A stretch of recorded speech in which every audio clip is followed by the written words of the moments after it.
see this uptick in Gen Z, in Gen Alpha, and it's like there's a big uptick in witchcraft. There's a big uptick in, spirituality because there's that need there.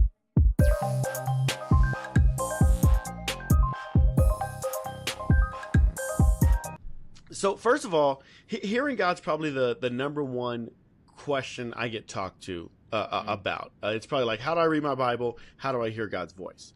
Yeah. Why do you think this is such a huge topic for people? Why do you think that's one of the big things that people are asking? Yeah, I think there's probably two main reasons. I think there's a real sort of almost biological reason, which just comes down to, if you read in the Bible, if you read in Deuteronomy 8 or even Matthew 4, it's just the way God created us. This says this, that you were not created to live on bread alone, but on every word that comes from the mouth of God.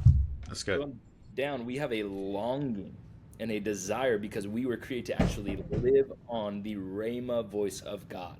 A voice, a specific word for a specific time, for a specific season. And so, I think there is a biological sort of desire and need that we were created with, a spiritual need that goes, there's something I'm needing, and I think it's this, and I think it's the voice of God for me right now. And then I do think that on the other end, there's maybe this potentially more of a negative thing, which is, I think we have the challenge in even our generation and the generation now that we're pastoring and some of that stuff where we've become very, we have a great need for emotional affirmation. And I think that what that happens is that we've grown discontent with the Logos Word of God and discontent with the last thing the Lord spoke to us, and we've forgotten because we didn't steward it well. And so what we do is we find ourselves going like, I feel distant from the Lord. I need him to speak to me. And the Lord's going, hey, I spoke to you already. You've just not stewarded it. Yeah. You have your word. You haven't read that in 3 months. So anytime someone goes, man, I'm just not hearing the voice of God, I just go, hey, when was the last time you opened your Bible? Yeah. So I think that there's maybe two sides to that. Okay. I both of those, love both those answers, especially the biological need. Because you see this uptick in Gen Z, in Gen Alpha, and it's like there's a big uptick in witchcraft. There's a big uptick in, spirituality because there's that need there. But then, not going to the Word, not going to the thing He's given us.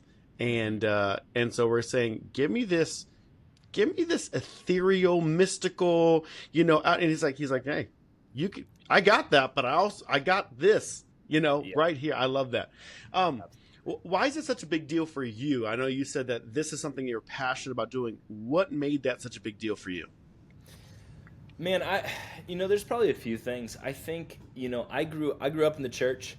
I grew up in a family that loved the Lord. I was discipled well.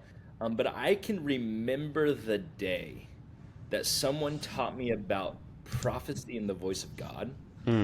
I can draw a line from that day in my level of intimacy and hunger for the Lord, the fire inside me, and those things that I can go, man, that was awakened on that day because I learned how that one, I could hear the voice of God. Yeah. And it did a couple things. One, the revelation of who God is. I think the revelation of God He is really real.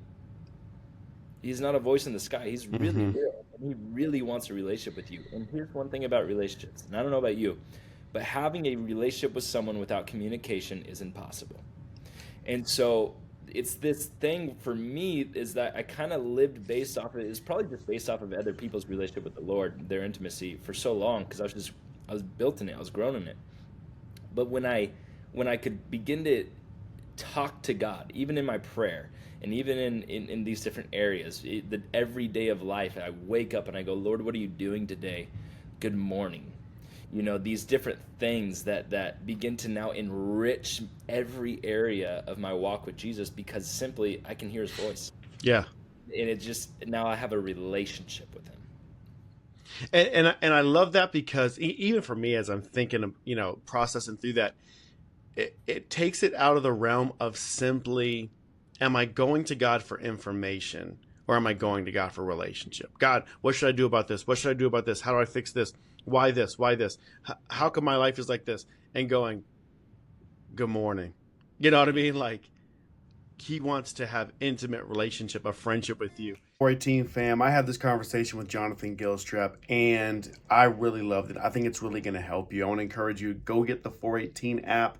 Go watch it on the 418 app. See the full thing there. It's really going to bless you. And the whole app it's going to help you build your relationship with God. It's going to help you learn to pray, learn to read your Bible, learn to understand what you believe. So go check out the 418 app.